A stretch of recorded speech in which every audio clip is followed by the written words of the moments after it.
Look at this graph, how this number of homelessness went from 0 to 80,000 and can rise even to 110 by 2028.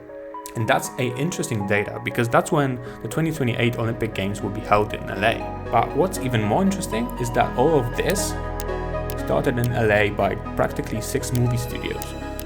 How Hollywood triggered the homelessness in California, and LA especially, and why this problem lasts until today, and likely will not be solved for years to come. To understand all this, we need to understand few key facts that happened in this area. And I believe there are 4 mistakes that happen here. Let's call them nails in the coffin. These nails shaped and transformed California and LA. They gave us some wonderful things, but also marginalized many people and changed their lives for good.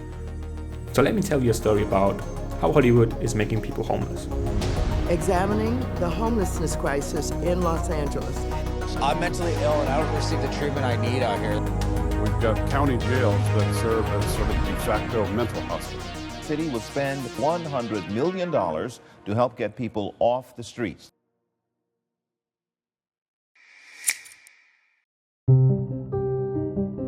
In 1912, Universal and Paramount Studios were established. Shortly after, the Warner Brothers, Walt Disney, and a year after that, Columbia and Goldwyn-Mayer Studios. That new economy not only created jobs, but also new dreams for people who wanted to be filmmakers, actors, or just work in the movie business.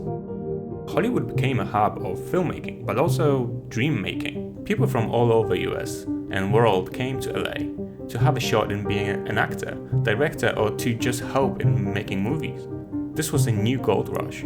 I guess this continues to this day, but it morphed into social media, where one video or one post can transform someone's life. This is stupid, right? You're paying $250,000 for a piece of But that's not the story for today. The population in LA grew rapidly between 1920 and 1930. It grew from nearly 1 million to more than 2 million. This rapid growth of people and dreamers effectively resulted in massive amounts of tourists who wanted to see these studios, actors, and Hollywood itself. And where there are tourists, there's always homelessness. And that was one of the first nails that initiated the whole process.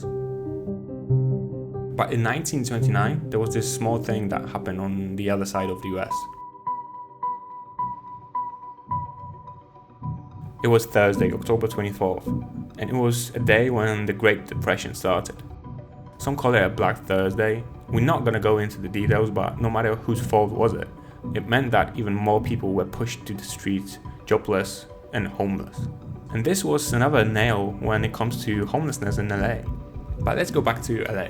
From 1930s to 1960s, these were the golden years of Hollywood.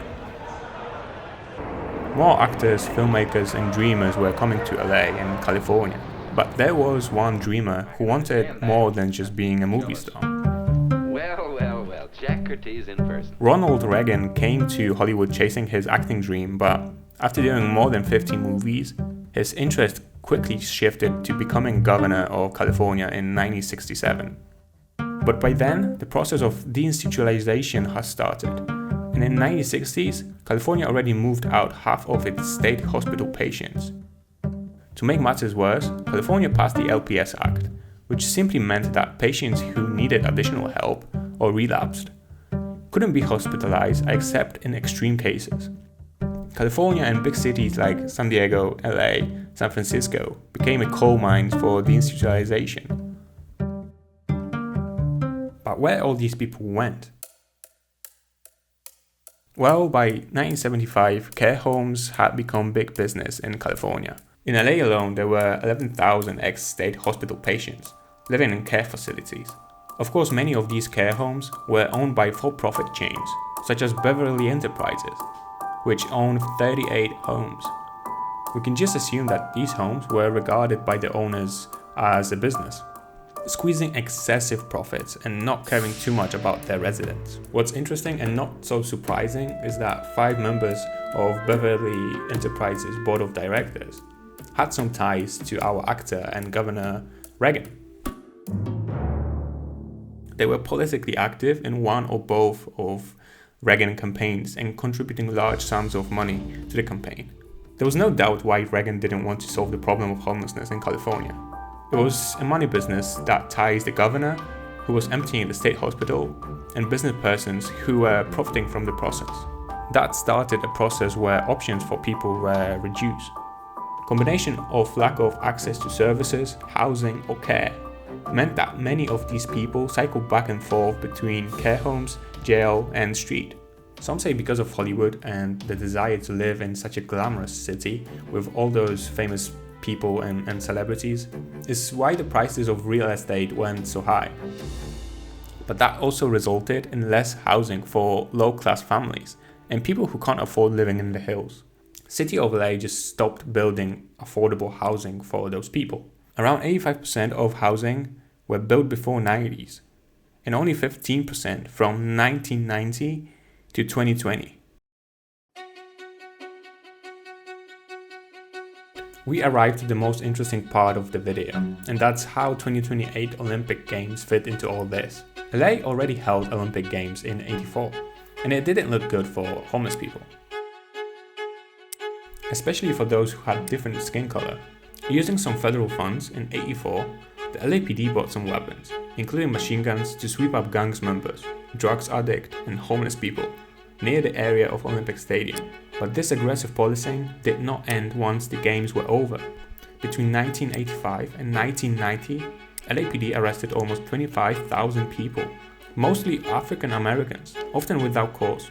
The '84 Olympic Games helped to militarize the LAPD, but it also marginalized and incarcerated many people in the process. Looking back at the past 3 games, 2024, 2020 and 2016, we can definitely learn and predict the future of those people who will be on the streets of LA during the 2028 games. People in Tokyo were evicted and made invisible during 2020 Olympics. In Paris, government evicted people from various housing units that were intended to accommodate them and replaced them with new hotels for the sake of profit. In 2016 Olympics weren't different. Many in Rio lost their homes and many poor districts were covered by walls to make the journey through the city more visually pleasing. The relationship between Olympic Games and homelessness or poverty has been visible for decades now. The more government are actually trying to hide those issues, the more light is being shined on them. So instead of hiding, let's start to fix the problem. Homelessness can reach up to 100,000 people by 2028. And LA would need roughly $22 billion to solve the problem. That's more than GDP of Malta. Of course, LA have programs like Inside Safe and some laws to stop the homelessness, but these feel like needle in a haystack.